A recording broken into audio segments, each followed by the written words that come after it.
there's this big discussion on, is it okay to punch a Nazi? The gentleman who has become a spokesperson for the alt-right, and he argues he is not a neo-Nazi, but he certainly says things that align himself with a racist and bigoted stance. And he was out on the street doing an interview over the weekend, and a gentleman ran over, sucker punched him, and punched him in the face in the middle of the interview. And there's a lot of people that are like, yeah, you get what you deserve. And I'll admit that on a deep primal level, there is this sickening joy in seeing someone be punished for actions that I don't like.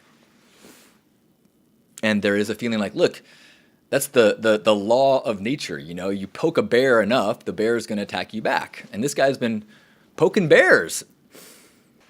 Answering perspectives you don't like with violence does little more than satisfy that little reptilian joy. It doesn't discourage that person from their perspective. They don't go, oh gosh, I've been critical of an entire race of people, but now they've violently punched me, therefore I no longer think less of these people. No, it becomes the argument.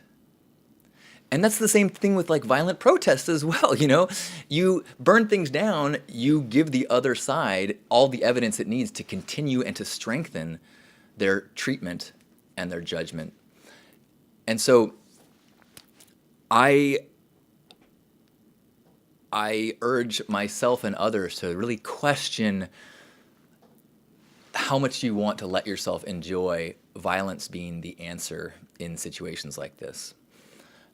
It certainly doesn't stop the violence. It certainly doesn't lead us to a place. No one gets punched in the face and go, wow, that hurt. I guess maybe we shouldn't punch each other. People get punched in the face and they say, someday I'm going to get them.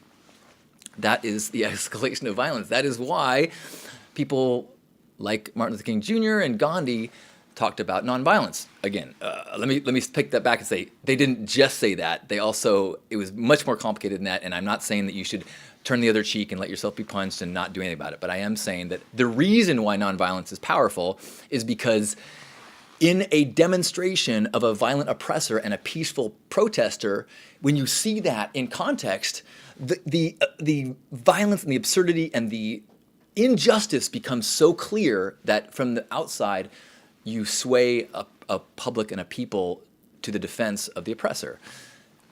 Seeing two people fight, it's who knows who's the freedom fighter and who's the aggressor and who's the bad guy and who's the good guy. Or at least that conclusion becomes easier and easier for someone to come to, especially if they're already looking for a way to dismiss someone's grievance.